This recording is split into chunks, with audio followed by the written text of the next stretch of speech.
Hello everyone, स्वागत है आपका इंडिया की first video note series YouTube channel में। इस सीरीज में हम कवर कर रहे हैं अपने बेस्ट क्वालिटी के बीफार्म लेक्चर्स जो हमने एक बहुत ही ऑर्गेनाइज मैनर में अरेंज किया है आपके लिए, वो भी सब्जेक्ट वाइज। आप सारे सब्जेक्ट और टॉपिक चैनल की प्लेलिस्ट में जाकर चेकआउट कर सकते हो और सारे वीडियो नोट्स के नोट्स का लिंक आपको वीडियो के डिस्क्रिप्शन बॉक्स में अवेलेबल है। So now let's begin our today's topic, that is cardiovascular system. अब पैथोफिजियोलॉजी में हमारा कार्डियोवैस्कुलर सिस्टम सबसे पहले आता है।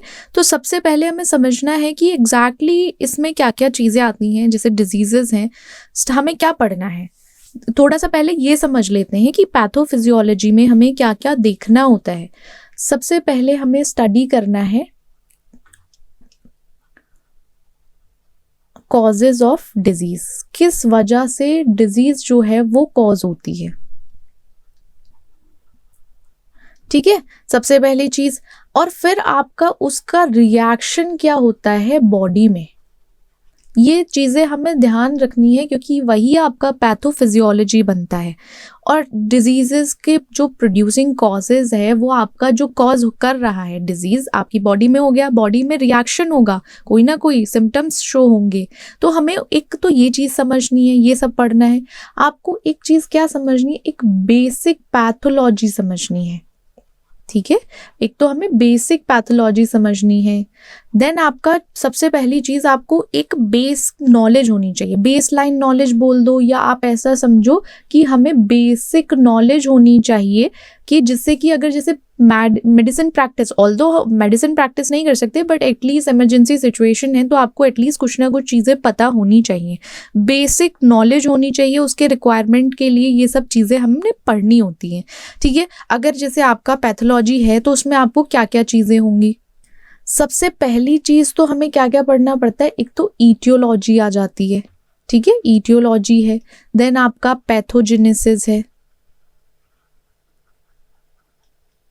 देन नेक्स्ट आपका साइन एंड सिम्टम्स आ जाते हैं इसमें।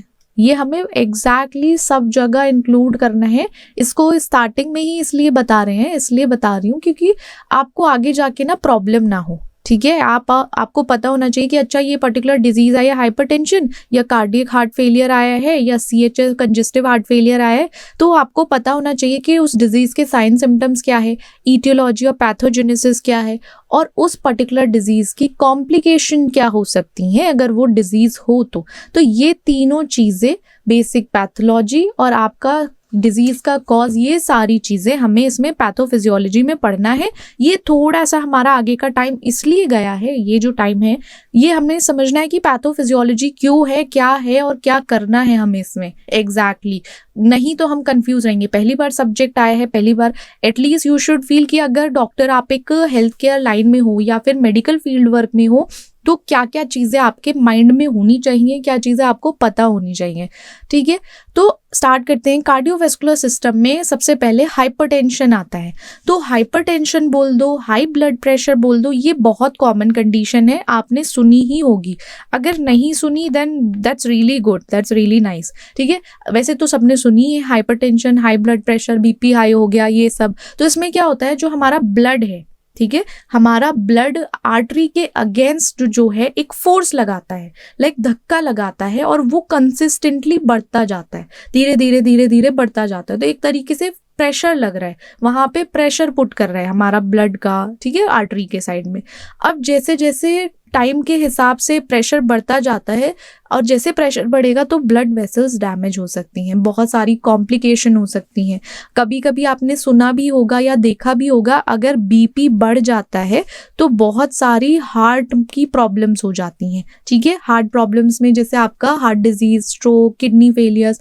तो सोचो, सिर्फ हार्ट ही नहीं, ये आपके ब्रेन तक भी पहुंचेगा, ब्रेन के बाद ये आपकी किडनीज तक भी पहुंच जाता है। मतलब डिपेंड करता है प्रेशर कितना हाई है, और बहुत सारे अदर कॉम्प्लिकेशन जो इसके साथ एसोसिएट होते हैं हाइपरटेंशन के साथ। ठीक है, अब इसको मेजर करने के लिए हम मिलीमीटर ऑफ मर्करी MMHg लेते हैं और 2 रिकॉर्ड करते हैं। 2 नंबर आता है, सबने देखा होगा ना, 2 नंबर में क्या क्या नंबर होते हैं। नॉर्मल ब्लड प्रेशर कितना होता है, 120/80 mmHg, ये तो सुना होगा।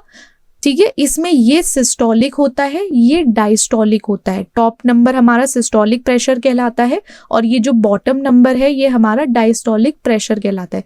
कितने टाइप्स के हाइपरटेंशन होते हैं? एक तो प्राइमरी जो एसेंशियल हाइपरटेंशन होता है, बहुत कॉमन फॉर्म का हाइपरटेंशन है और 90 to 95% लोगों को ये प्राइमरी या एसेंशियल हाइपरटेंशन अफेक्ट करता है। कोई आइडेंटिफाइड कॉज नहीं है, ठीक है। इसका एक तरीके से आप मान के चलो, मान के नहीं, वैसे अभी तक कोई इसका कोई कॉज आइडेंटिफाई नहीं हुआ, बट उसमें इन्वॉल्व हो सकते हैं फैक्टर्स जैसे कि आपके genetics, environmental factor, lifestyle factor. तो इसका पर्टिकुलर कॉज नहीं है, बट इन्वॉल्वमेंट हो सकती है दूसरी चीज़ों की। सेकेंडरी हाइपरटेंशन है, तो इसमें secondary hypertension about 5 to 10% of the cases में होता है। कुछ अंदर से पता है, हाइपरटेंशन ऐसा नहीं होता कि आपको पहले हाइपरटेंशन होगा साथ ही साथ अदर कॉम्प्लिकेशन होगी, वो प्राइमरी हो जाएगा। बट सेकेंडरी हाइपरटेंशन में आपको कुछ कॉम्प्लिकेशंस हैं, ठीक है। जैसे कोई कॉम्प्लिकेशन हो गई आपकी, कोई हार्ट डिजीज हो गई, ठीक है। हार्ट डिजीज क्या करेगी, वो कॉम्प्लिकेशन आपको कॉज कर सकती है ब्लड प्रेशर की, हाइपरटेंशन कॉज कर सकती है। कॉमन कॉजेज जैसे किडनी डिजीज है, हार्मोनल है, कुछ मेडिकेशंस हैं, तो उसकी वजह से सेकेंडरी हाइपरटेंशन हो सकता है। ईटियोलॉजी हाइपरटेंशन का अगर समझना है, उसका कॉज जानना है, तो बहुत सारे कॉज हो सकते हैं, बट एक पर्टिकुलर कॉज ये कह सकते हैं कि ये नहीं कह सकते कि हाँ भाई इसी की वजह से हुआ है, कि इसने ही किया है, नहीं। बहुत सारे कॉजेज हैं, जैसे जेनेटिक फैक्टर हो गया कि आपकी फैमिली हिस्ट्री में इस तरीके से चलता आ रहा है। जैसे वो होता है ना, दादी से फिर बेटे में गया, बेटे से फिर बच्चों में गया, फिर ऐसे जनरेशन टू जनरेशन, पुरानी जनरेशन से हिस्ट्री चली आ रही है, उनका इतिहास ही ऐसा है जहाँ पे हाइपरटेंशन रहता है। वो होता है ना, किसी किसी घर में कहते हैं भाई इनका तो गुस्सा ही अलग है, इनका तो बीपी बढ़ा रहता है सबका, तो वो जेनेटिक फैक्टर्स हैं। एज हो सकता है कि अगर आप 65 के बाद, देखो अब तो ये लोग 65 बोल रहे हैं, इस टाइम पे 40 या 45 के बाद तो बड़ा कॉमन सा हो गया है हाइपरटेंशन। लोगों का बीपी बढ़ा रहता है क्योंकि बहुत सारे फैक्टर्स हैं, जैसे लाइफस्टाइल, उनका डाइट अच्छी नहीं लेते, स्ट्रेस लेते हैं हर चीज़ को। अगर आप कभी भी कोई स्ट्रेस लोगे, क्रॉनिक स्ट्रेस होगा आपकी बॉडी पे, तो क्या होगा, आपका ब्लड प्रेशर पे इम्पैक्ट पड़ेगा ही पड़ेगा, ठीक है। जो लोग ज़्यादा सोचते हैं, तभी तो डॉक्टर्स बोलते हैं ज़्यादा मत सोचा करो, ज़्यादा स्ट्रेस मत लिया करो, इसीलिए बोलते हैं। लाइफस्टाइल में आप कुछ नहीं करते हो, अल्कोहल, स्मोकिंग, ये सब चीज़ें कर रहे हो, लाइफस्टाइल सेडेंटरी है आपका, बहुत बेकार है डाइट वाइट, तो क्या होगा, आपको हाइपरटेंशन हो सकता है जल्दी, एक एज से पहले हो सकता है। जो होने वाला था 65 के बाद, वो पहले ही हो गया। आपकी बॉडी वेट एलिवेट हो रहा है, बढ़ता जा रहा है, ओबेसिटी हो रही है। एथनिसिटी पे भी डिपेंड करता है, जैसे कुछ एथनिक ग्रुप हैं, फॉर एग्जांपल आपके अफ्रीकन अमेरिकन्स होते हैं, तो उसमें हाई चांसेस हैं हाई ब्लड प्रेशर के या हाइपरटेंशन के, ठीक है। अब साइन एंड सिम्टम्स, अब हमारे हाइपरटेंशन को ना साइलेंट किलर भी बोला जाता है। कभी कभी क्या होता है, हमारा हाइपरटेंशन, अच्छा एक वो बताते हैं हम आपको, एक पेशेंट है आपका, ए पेशेंट है, ये रियल टाइम एग्जाम्पल है। पेशेंट है, उस पेशेंट को ना बहुत टाइम से बीपी की प्रॉब्लम थी, उसको ये नहीं पता था, बट उसको लगता था कि हाँ भाई मुझे सर दर्द होता है, चक्कर आते हैं, कभी कभी मेरी आंखों के आगे अंधेरा, मे बी शायद लाइक मैंने खाना नहीं खाया, उस चीज़ से वो अवॉइड करता रहा। बट कुछ टाइम बाद जाके क्या हुआ, उसका बीपी एकदम से शूट अप होके 220 पहुंच गया, ठीक है, एकदम शूटअप हुआ एक ही दिन में। अब जब वो शूटअप हुआ तो वो क्या हुआ, उसने साइलेंटली उसको किल कर दिया। साइलेंटली कैसे किल हुआ, एकदम से वो दैट पर्सन डिडंट डाई, वो एकदम मरा नहीं, वो क्या हुआ, वो पेशेंट को स्ट्रोक हो गया, स्ट्रोक की वजह से वो कोमा में पहुंच गया, कोमा के बाद कुछ टाइम के बाद ही पास्ड अवे। तो ये ना, इसलिए हाइपरटेंशन भी हमारा साइलेंट किलर कहलाता है। कुछ सिम्टम्स ऐसे होते हैं पता नहीं चलते, हम उनको बहुत कॉमन सिम्टम्स में लेते हैं, नोटिस नहीं करते ये सारी चीज़ें। अब जैसे आपको लाइक फॉर एग्जांपल किसी को हाइपरटेंशन की प्रॉब्लम है, headache, dizziness, blood vision, nose bleed, shortness of breath, chest pain, तो इस पर्टिकुलर टाइम पे आप प्लीज़ अपना, अगर ये सिम्टम्स आपको आ रहे हैं तो इसको अवॉइड मत करो, इग्नोर मत करो, इसको जाके एक बार टेस्ट कर लो। बीपी मशीन तो अगर आपके घर में नहीं है तो एक बार चले जाओ डॉक्टर के पास, बीपी चेक कराने चले जाया करो, तो वो चीज़ देखते रहो। एक एज फैक्टर के बाद अप्रॉक्सीमेटली, अब जब टाइम और एक स्ट्रेस का ज़्यादा, मतलब स्ट्रेस लोगों में ज़्यादा होता है, तो 40 के बाद तो भाई बीपी चेक करा ही लो, कोई बहुत बड़ी बात नहीं है। आजकल तो छोटे छोटे बच्चे मजे मजे में वो फूलता है ना, तो भाई उसको बीपी चेक कराते फिर रहे हैं, ठीक है। ये सिम्टम्स आपका, जैसे ब्लड प्रेशर बहुत हाई लेवल पर पहुंचेगा तो ये सिम्टम्स आपके दिखने शुरू हो जाएंगे। जरा सा आपका, कुछ लोगों में डिपेंड करता है, अब जैसे कुछ लोगों को आदत हो जाती है। देखो उस पेशेंट का भी एकदम शूटअप नहीं हुआ था, उसको बीच में लाइक जैसे 120 था उसका, तो क्या हुआ, धीरे किसी दिन 125 पहुंचा होगा, 130 पहुंचा होगा, बट वो हम अवॉइड कर देते हैं ना, इग्नोर कर देते हैं भाई काम में, कि भाई लग रहा होगा ऐसे, थोड़ी देर लेट जाता हूँ ठीक हो जाएगा, इस टाइप से, ठीक है। अब ये हो गया, वो फिर जाके आपका एक कॉज बन गया, जो नहीं, अगर नहीं है अवॉइड करते तो ये देखना नहीं पड़ता। अब पैथोजेनेसिस समझते हैं, आपका जो हाइपरटेंशन है, हाई ब्लड प्रेशर है, अगर उसका कॉम्बिनेशन हुआ है जेनेटिक का और एनवायरमेंटल फैक्टर का, तो किस तरीके से। सबसे पहला तो आपका हाइपरटेंशन, वो प्राइमरी, हमें पता है प्राइमरी हाइपरटेंशन जेनेटिक फैक्टर है, ठीक है। सेकेंडरी हाइपरटेंशन में रीनल आर्टरी स्टेनोसिस है, जिससे हमारा रेनिन एंजियोटेंसिन सिस्टम एक्टिवेशन है, रीनल पैरेन्काइमल डिजीज है।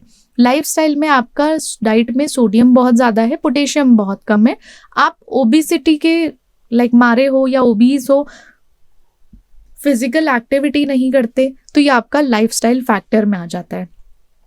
अगर हाइपरटेंशन का मैकेनिज्म हमें समझना है तो उसमें सबसे पहले पता होना चाहिए कि जैसे हमारा पेरिफेरल रेजिस्टेंस जो है वो बढ़ जाता है, हमारी ब्लड वेसल्स नैरो होने लगती हैं, या आप ऐसा समझिए ब्लड वेसल्स हमारी थोड़ी सी छोटी होनी शुरू हो जाती हैं, वो वहाँ पे रेजिस्टेंस बढ़ जाता है, तो हमारे जो हार्ट है उसको थोड़ा ज़्यादा पंप करना पड़ता है, या उसमें ज़्यादा मेहनत करनी पड़ती है, उसको हार्डली पंप कर पाता है। फिर वहाँ पे आपका कार्डियक आउटपुट बढ़ जाता है, जो हायर ब्लड वॉल्यूम या स्ट्रॉन्गर हार्ट कॉन्ट्रैक्शन है उसकी वजह से ब्लड प्रेशर बढ़ता है, आपकी किडनी इम्पेयरमेंट हो सकता है इसकी वजह से।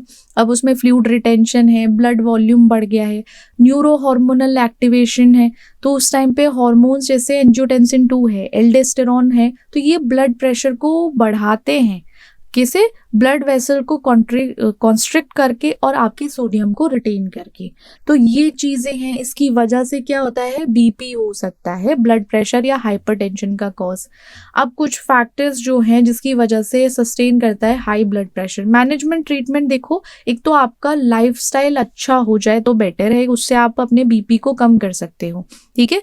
Lifestyle change can help you in low your blood pressure. बहुत बड़े बड़े लोगों की, जैसे उनकी डाइट में थोड़ा सा मेंटेन कर दो, हेल्दी डाइट कर दो, जैसे फ्रूट्स लेना शुरू कर दें, vegetables, whole grains, low fat dairy products, तो ये मैनेजमेंट का एक पार्ट हो सकता है आपका हेल्दी डाइट।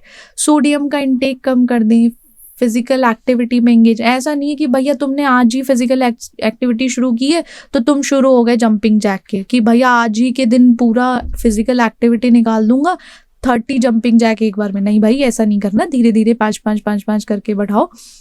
फिर आपको एक हेल्दी बॉडी वेट मेंटेन करना है, आप ओवरवेट नहीं होना चाहिए। देखो अल्कोहल कंजप्शन को कम कर दो, ठीक है, जितना लेते हो उसकी मात्रा दिन ब दिन घटाते रहो, कम करते रहो। स्मोकिंग को छोड़ना शुरू कर दो, आज 10 पीते हो तो 5 ले लो, 5 है तो 2 ले लो, 2 है तो 1 है, कल के दिन 0 हो जाएगा वो, इसी तरीके से होगा। स्ट्रेस को मैनेज करो, आपका जो स्ट्रेस है उसको रिलैक्सेशन टेक्निक है, ब्रीद इन ब्रीद आउट वाली होती है ना, डीप ब्रीदिंग, उसके थ्रू मैनेज कर सकते हो। आप मेडिटेशन कर सकते हो, या ऐसी चीज़ें करो जिससे आपका स्ट्रेस रिलीज होता हो। तो स्ट्रेस मैनेज करना आना बहुत ज़रूरी है हाइपरटेंशन के टाइम पे। अब साइन एंड सिम्टम्स सेम है, कुछ अंतर नहीं है, वही चीज़ें हैं जो हम ऑलरेडी पढ़ चुके हैं, ओके। तो हमारा नेक्स्ट है हमारा CHF, कंजेस्टिव हार्ट फेलियर। अब कंजेस्टिव हार्ट फेलियर को सिंपल नॉर्मल टर्म में हम बोल सकते हैं हार्ट फेलियर, करेक्ट। अब इस कंडीशन में हमारा हार्ट ना ब्लड को पंप नहीं कर पाता जितनी हमारी बॉडी की नीड है या बॉडी की डिमांड है, उसकी वजह से हमारा ब्लड फ्लो पहुंचता नहीं पूरा, ऑक्सीजन की डिलीवरी नहीं होती बॉडी ऑर्गन टिश्यूज में। तो क्या होता है, एक तरीके से धीरे धीरे आपका हार्ट बैठने लगता है, ऐसा समझो, हार्ट काम कम करते करते एकदम से फेलियर पे पहुंच जाता है। देन कंजेस्टिव इसलिए यूज किया गया है, फ्लूइड का एक्यूमुलेशन हो जाना, जैसे कि हमारे लंग्स में कुछ अदर बॉडी पार्ट्स हैं वहां पे, और उसकी वजह से हमारे जो हार्ट का फंक्शन है वो इम्पेयर्ड हो जाता है, तो ये समझो कंजेस्टिव हार्ट फेलियर में हमारा। अब टाइप्स क्या है आपका कंजेस्टिव में, एक तो लेफ्ट साइड हार्ट फेलियर हो सकता है जिसमें सिस्टोलिक या डायस्टोलिक हार्ट फेलियर माना जाएगा, राइट साइडेड हार्ट फेलियर है, बाई वेंट्रिकुलर हार्ट फेलियर है, एक्यूट क्रॉनिक हार्ट फेलियर है। एक्यूट और क्रॉनिक में हमारा एक्यूट और क्रॉनिक हार्ट फेलियर आ जाता है। अब जैसे लेफ्ट साइडेड है हमारा सिस्टोलिक है, सिस्टोलिक में जो लेफ्ट वेंट्रिकल होता है वो एक तरीके से कॉन्ट्रैक्ट नहीं कर पाता नॉर्मली, ठीक है, जो उसे करना चाहिए, कॉन्ट्रैक्ट करने के बाद ही तो ब्लड पंप होगा ऊपर, ठीक है, लेफ्ट वेंट्रिकल से कहाँ जाएगा, एओर्टा में, बॉडी में सप्लाई होगा ना, वो नहीं हो पाएगा। देन आपके लेफ्ट वेंट्रिकल स्टिफ हो जाएगा, जब डायस्टोलिक हार्ट फेलियर होगा तो वो रिलैक्स नहीं कर पाएगा, तो फिलिंग प्रॉपर नहीं होगी। तो मतलब यहाँ पे ये समझिए कि आपका जो ब्लड के वेंट्रिकल्स हैं लेफ्ट वेंट्रिकल में प्रॉब्लम आना शुरू हो जाएगी, तो समझिए लेफ्ट साइडेड हार्ट फेलियर हो गया है। राइट साइडेड हार्ट फेलियर में क्या होता है, जब आपका राइट वेंट्रिकल जो है पंप नहीं कर पाता पूरा प्रॉपर हो, जो बात हो रही है ना यहाँ पे वो वेंट्रिकल की ही है कि भाई वेंट्रिकल पूरे अच्छे से काम नहीं कर पाता, लेफ्ट का भी राइट का भी, तो उसकी वजह से क्या होता है लेफ्ट साइड ऑफन, क्योंकि जो आपका राइट साइड होता है वो लेफ्ट साइड की वजह से ही होता है। अब आपका फ्लूइड बिल्ड हो जाएगा लेग्स में, एब्डोमेन में, लिवर में, तो ये राइट साइडेड हार्ट फेलियर है। बाई वेंट्रिकल में क्या हुआ, आपका हार्ट ना वीक हो जाता है, कुछ ऐसे लेफ्ट राइट साइड के जो हार्ट है वो वीक हो जाते हैं, उसकी वजह से ये कंबाइंड सिम्टम आता है। एक्यूट में ही होता है, एकदम से सिम्टम्स आने शुरू हो गए, सडनली हार्ट अटैक हो गया। एक्यूट हार्ट फेलियर में सडन ऑनसेट होता है सिम्टम्स का, हैंड में पेन होने लगता है, लेफ्ट हैंड में थोड़ा सा, शोल्डर इधर पेन होने लगता है लेफ्ट साइड में, तो वो हार्ट अटैक एकदम से आ जाता है। क्रोनिक हार्ट फेलियर में ग्रेजुअली टाइम के हिसाब से या फिर कुछ हाइपरटेंशन की ऐसी कंडीशन होती है, आपका हार्ट धीरे धीरे काम करना प्रॉपरली कम कर देता है या हार्ट फेलियर में जाने लगता है। ईटियोलॉजी क्या हो सकती है, क्या क्या कॉजेज हो सकते हैं जिसकी वजह से कंजेस्टिव हार्ट फेलियर हो, जैसे आपका कॉर्नरी आर्टरी डिजीज है, आपकी जो आर्टरीज हैं उनका ब्लॉकेज हो गया है या नैरो हो गई है, और नैरो ब्लॉकेज तभी होता है जब वहाँ पे प्लेक बिल्डअप होने लगता है, या फिर एक तरीके से आप ऐसा समझो कुछ ना कुछ लाइक इकट्ठा होना शुरू हो गया और आपकी आर्टरीज जो है वो जैम हो गई, और जब जैम होगी या थोड़ा सा क्लॉट फॉर्मेशन हो गया तो क्या होगा, वहाँ पे ब्लड फ्लो पूरा नहीं हो पाएगा हार्ट मसल में, जिसकी वजह से वहाँ डैमेज और डिसफंक्शनिंग हो सकती है। अब हाई ब्लड प्रेशर हाइपरटेंशन तो भाई वर्कलोड को बढ़ाता है हार्ट पे, अगर उसकी वजह से होगा तो हमारी जो हार्ट मसल है वो थिक हो जाती हैं और टाइम के हिसाब से धीरे धीरे वीक होना शुरू हो जाती हैं। कार्डियोमायोपैथी है, तो हमारा जो ये कार्डियोमायोपैथी है इसमें हार्ट मसल्स की डिजीज होती है, वो बहुत वजह से हो सकती है, जैसे इन्फेक्शन हो गया, कोई टॉक्सिन आ गया, उसकी वजह से कार्डियोमायोपैथी हो सकती है। वैल्वुलर हार्ट डिजीज है जिसमें आपके हार्ट वाल्व्स का डिसफंक्शन हो सकता है, उसकी वजह से हार्ट के अंदर प्रॉपर ब्लड फ्लो नहीं हो पाता, इम्प्रॉपर ब्लड फ्लो होना शुरू हो जाता है, तो क्या होगा वर्कलोड इंक्रीज होता है हार्ट मसल पे। और जब ये खुद सोचो, आप एक इंसान पे जितना काम देना चाहते हो उससे दुगना तिगना काम दोगे तो बेचारे पे लोड बढ़ेगा नहीं बढ़ेगा। ऐसे ही अगर हार्ट पर एक जितना उसको ब्लड पंप करना था, ठीक है, जितना उसको ब्लड पंप करना था उससे ज्यादा वो बेचारा काम कर रहा है, उसका क्या बढ़ गया, आपने हार्ट का वर्कलोड बढ़ा दिया। अब वर्कलोड बढ़ा है तो बेचारा धीरे धीरे बैठने लगता है, ठीक है, दिल बैठ जाता है, वो वाला सुना है ना, वो यही है। अब कंजेस्टिव हार्ट डिफेक्ट्स हो सकते हैं कुछ, या तो आपके बर्थ, जैसे कुछ पेशेंट्स हैं, कुछ इन्फेंट्स होते हैं, उनकी स्ट्रक्चरल एबनॉर्मेलिटीज होती हैं हार्ट में, जिसकी वजह से हार्ट फेलियर हो सकता है आने वाले समय में। एरिथमियाज, जिनको जैसे हार्ट रिदम प्रॉपर नहीं होती, एबनॉर्मल हार्ट रिदम रहती, तो उसमें क्या होता है हमारे हार्ट की एबिलिटी जो है पंप करने की ब्लड को वो प्रॉपरली नहीं कर पाता, तो ये सारे कॉजेज हैं। अब पैथोजेनेसिस को समझते हैं। जो कंजेस्टिव हार्ट फेलियर है, जब हमारा हार्ट प्रॉपरली ब्लड पंप नहीं कर पाता जितनी हमारी बॉडी की नीड डिमांड है, देन आपका क्या होता है वो कंजेस्टिव हार्ट फेलियर में पहुंच जाता है। अब जैसे स्टार्ट होगा यहाँ पे आपका कॉजेज क्या हो सकते हैं, आपका हाइपरटेंशन है, कैड है, वैल्वुलर डिजीजेज हैं, तो ये आपकी ईटियोलॉजी हो गई, इसकी वजह से आपके क्या होगा हार्ट डिजीज होगा। ये हार्ट डिजीज हुआ, हार्ट डिजीज से लेफ्ट वेंट्रिकुलर डिसफंक्शन हुआ या फिर राइट वेंट्रिकुलर, मतलब आपके वेंट्रिकल्स में लेफ्ट या राइट साइड में डिसफंक्शन हुआ, कुछ ना कुछ गड़बड़ हुई, कंजेस्टिव हार्ट फेलियर हो गया। अब जो वॉल्यूम ओवरलोड हुआ है, प्रेशर ओवरलोड हुआ है, जो मायोकार्डियल डिसफंक्शन हुआ है, इलेक्ट्रिकल एबनॉर्मेलिटीज आई हैं, मतलब ये सारी चीजें जो आई हैं उसकी वजह से ही क्या होता है, कंजेस्टिव हार्ट फेलियर हुआ है। अब पैथोजेनेसिस में वॉल्यूम ओवरलोड हुआ है तो कार्डियोमायोपैथी डायलेटेड है, प्रेशर ओवरलोड हुआ तो हाइपरट्रोफी कार्डियोमायोपैथी है, मायोकार्डियल डिसफंक्शन हुआ है तो रिस्ट्रिक्टिव कार्डियोमायोपैथी है, इलेक्ट्रिकल एबनॉर्मेलिटीज हैं तो एरिथमोजेनिक या राइट वेंट्रिकुलर डिस्प्लेसिया हुआ है। तो ये सारी चीजें हो सकती हैं अगर ये हमारा कंजेस्टिव हार्ट फेलियर में जाता है, और इनको ये चीजें हो सकती हैं। अब साइन एंड सिम्टम्स आ जाते हैं। साइन एंड सिम्टम्स में हार्ट फेलियर में डिपेंड करता है ओवरऑल हेल्थ पे, कुछ कंडीशंस पे, सबके हिसाब से सिम्टम्स अलग अलग होते हैं। जैसे किसी किसी को शॉर्टनेस ऑफ ब्रेथ रहता है, डिस्निया है, अब ये एक्सर्शन हो रहा है, रेस्ट के टाइम पे भी आपको शॉर्टनेस ऑफ ब्रेथ है, फैटीग, वीकनेस महसूस होती है, स्वेलिंग। अब भाई एक चीज और बतानी है, जब आप पैथोफिजियोलॉजी पढ़ोगे तो क्या होगा, बहुत सारे बच्चों के साइन एंड सिम्टम्स मैच करेंगे। तो एज सच ऐसा कुछ भी नहीं है कि आपको ये फील होने लगे कि हाँ भाई हम तो हार्ट फेलियर में जा रहे हैं या फिर हम किसी पर्टिकुलर डिजीज में जा रहे हैं। ये बहुत कॉमन है ये फील करना, क्योंकि सिम्टम्स बहुत कॉमन होते हैं, ठीक है। उससे नहीं आप कह सकते जब तक कि डायग्नोसिस ना हो, आपके फिजिशियन बैठ के डायग्नोज ना करे। तुम पता चला घर में किसी को डायग्नोज करके बोल दो कि भाई तुम तो बस जाने वाले हो, तुम्हारा कंजेस्टिव हार्ट फेलियर हो गया है, तुम्हें ये सिम्टम्स हो रहे हैं, मैंने पढ़ा है ये सिम्टम्स आते हैं इसमें। ऐसा नहीं होता, वो डायग्नोसिस, ब्लड टेस्ट और पूरे फिजिशियंस देखते हैं, देन वो किसी कंक्लूजन पर पहुंचते हैं, ठीक है। बट आपको इमरजेंसी में अगर करना है तो आप एक स्टेप ले सकते हो, एक मेजर ले सकते हो उसको सेव करने के लिए, इसीलिए पैथोफिजियोलॉजी है। अब ये सारे सिम्टम्स जो हैं बहुत कॉमन सिम्टम्स हैं, ये कंजेस्टिव हार्ट फेलियर के टाइम पर देखने को मिलते हैं और वैसे नॉर्मल भी देखने को मिलते हैं। अब इस्केमिक हार्ट डिजीज है, उसमें हमारा सबसे पहले एंजाइना आता है। एंजाइना बहुत कॉमन है, आई गेस आपने सुना होगा, बट इफ सुना नहीं कोई बात नहीं। Angina pectoris. अब किसी किसी को सुना है, कोई बोलता है यार मेरे चेस्ट में पेन हो रहा है, जब किसी को ये प्रॉब्लम होती है ना, चेस्ट पेन, बड़े लोग बोलते हैं डिस्कम्फर्ट फील हो रहा है, वो इसलिए होता है हमारी हार्ट मसल्स को ना प्रॉपर ऑक्सीजन नहीं मिल पाती। या आप ऐसे समझो ऑक्सीजन कैसे आएगी, वो ब्लड से आएगी, आपका ब्लड पूरा अच्छे से पहुंच नहीं पा रहा, तो क्या हुआ, ऑक्सीजन रिच ब्लड हमारी हार्ट मसल्स तक नहीं पहुंच पा रहा, उसकी वजह से ना पेशेंट को टाइटनेस फील होती है चेस्ट में, पेन फील होता है चेस्ट में, तो वो होता है हमारा एंजाइना या एंजाइना पेक्टोरिस, ठीक है। सिम्टम्स क्या होते हैं, कुछ भी अंडरलाइंग कोरोनरी आर्टरी डिजीज हो सकती है, जो आर्टरी है उसमें प्लेक का फॉर्मेशन हो सकता है, ठीक है। वहाँ पे कुछ या तो क्लॉट बन चुके हैं या फिर हमारी जो आर्टरी है वो बंद हो गई है, जैम हो गई है, उसकी वजह से भी एंजाइना होता है। एंजाइना 3 टाइप के हैं, एक तो आपका स्टेबल एंजाइना रहता है, एक अनस्टेबल है, और एक वेरिएंट या प्रिंसमेटल्स एंजाइना भी बोल सकते हो।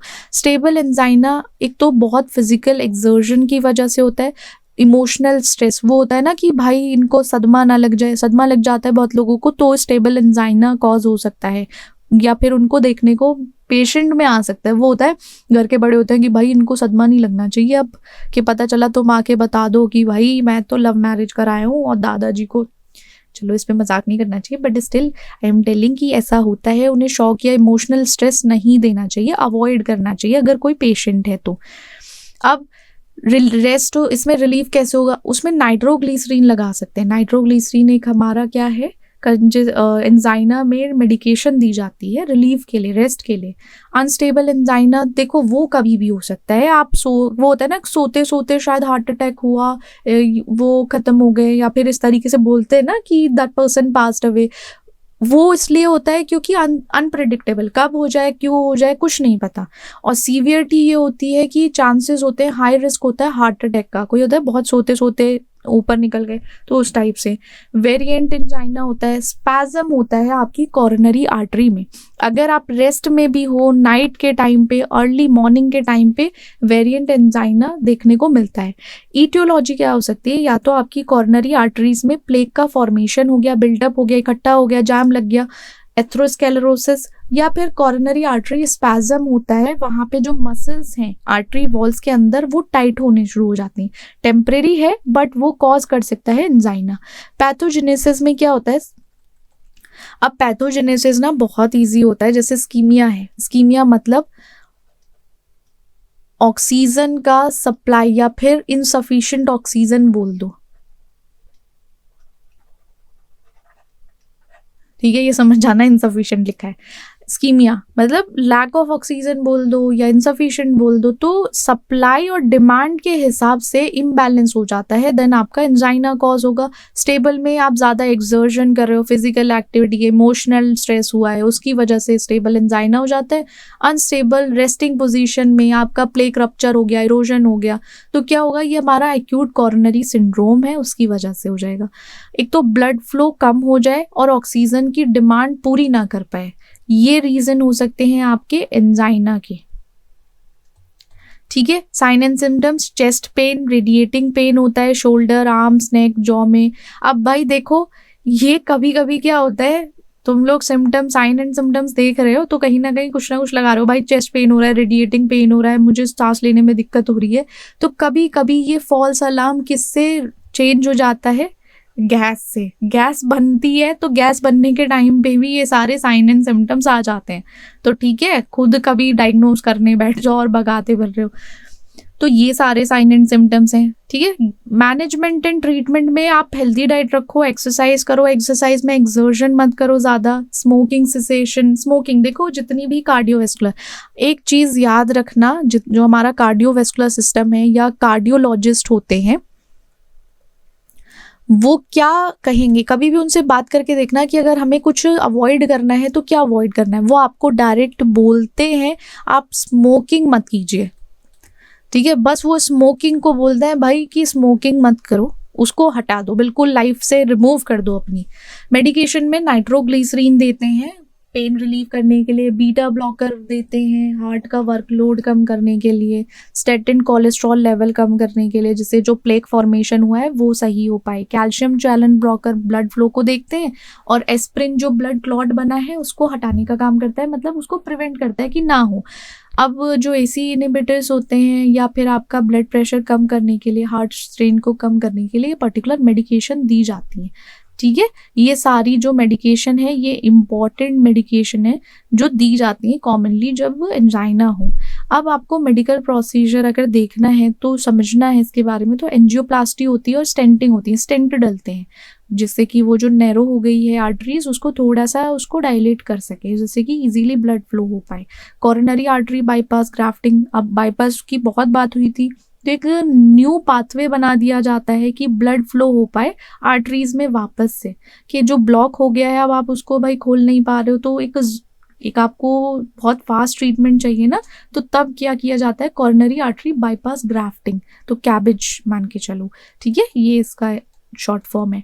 मायोकार्डियल इन्फ्रैक्शन या हार्ट अटैक। अब हार्ट अटैक तो सबने सुना होगा, जब भी कभी ब्लड फ्लो हार्ट में एकदम से ब्लॉक हो जाए, ठीक है, या एक लंबे समय के लिए ब्लॉक हो जाए, तो उसकी वजह से हार्ट मसल की डेथ हो सकती है या हार्ट मसल में डैमेज हो सकता है।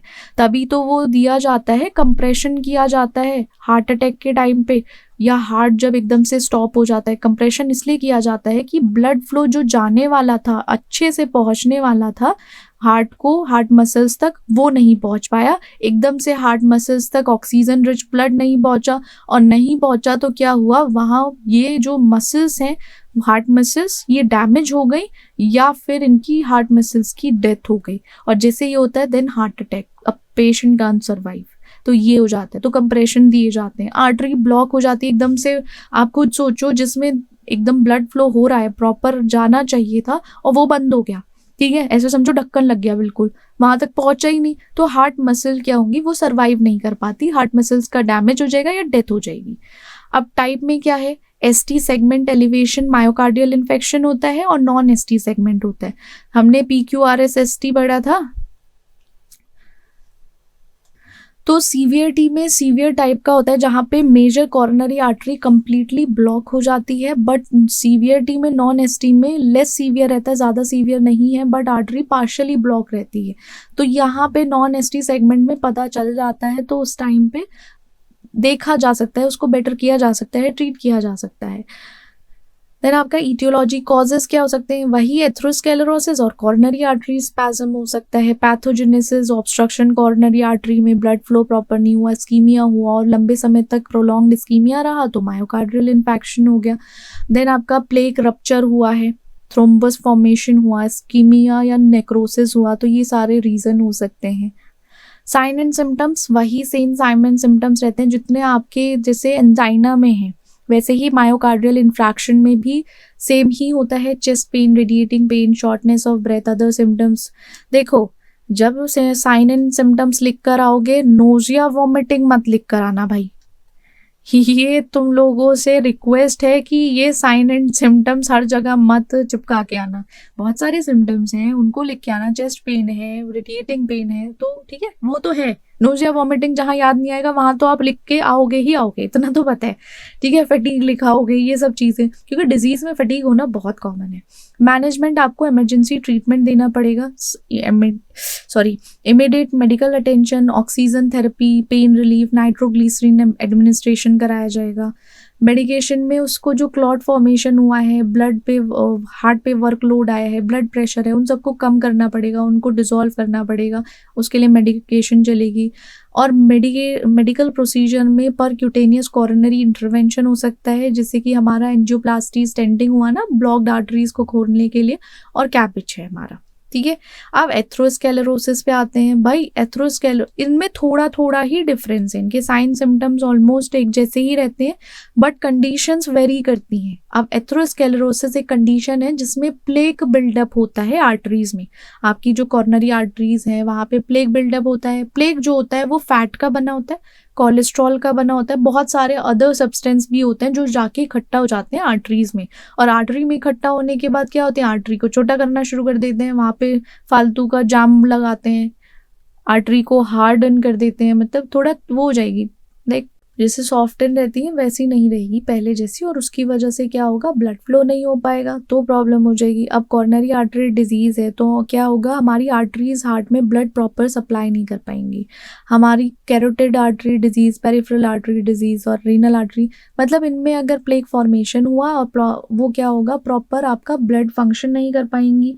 कैरोटिड आर्टरी हमारी ब्रेन में नहीं पहुंचा पाएगी, पेरिफेरल आर्टरी लिम्स में नहीं लेकर जा सकती, रीनल आर्टरी हमारी किडनी तक नहीं लेकर जा सकती प्रॉपर, तो अफेक्ट आता है वो चीज़। अब क्या कॉज हो सकता है, कोलेस्ट्रॉल बहुत बढ़ा हुआ है उसकी वजह से, हाइपरटेंशन है, स्मोकिंग करते हो, तो ये रीज़न हो सकते हैं, ये कॉज हो सकता है जिसकी वजह से एथ्रोस्क्लेरोसिस होता है। डायबिटीज़, इन्फ्लेमेशन है। अब पैथोजेनेसिस क्या है, अगर हाइपरलिपिडीमिया है किसी को तो एंडोथेलियम जो है वो डैमेज होगी और एंडोथेलियल फिर डिसफंक्शन होना शुरू कर देगी, और डिसफंक्शन होने के बाद वहाँ मोनोसाइट रिक्रूट होंगे, मोनोसाइट जो है उनका एडिशन होना शुरू हो जाएगा, फिर वो डिफ्रेंशिएट हो जाएंगे मैक्रोफेज में। अब जो मैक्रोफेज है वो जो ऑक्सीडाइज एलडीएल कोलेस्ट्रॉल है ना उनको इंजेस्ट करना शुरू करेंगे, देन आपका फॉर्म सेल फॉर्मेशन होगा, देन एथ्रोमा डेवलपमेंट होगा, रप्चर होगा, थ्रोम्बस का फॉर्म होगा, और आपको क्लिनिकल इवेंट देखने को मिलेगा। अब एंडोथेलियल आपकी लाइनिंग जो है आर्टरी की वो डैमेज हो सकती है, लिपिड इकट्ठा हो सकता है, इन्फ्लेमेशन हो सकती है, क्रोनिक इन्फ्लेमेशन, प्लेक का फॉर्मेशन, तो ये सारे हैं। अब साइन एंड सिम्टम्स भी वही आ जाते हैं कि चेस्ट पेन है, एंजाइना में, हार्ट अटैक में। एसिम्प्टोमेटिक में कोई सिम्टम्स नहीं आते, डायरेक्ट नैरो ब्लॉक रहता है और एक बार बंद हो जाता है, बस फिर या तो पता ही नहीं चलता या फिर पता चलता है तो लेट पता चलता है।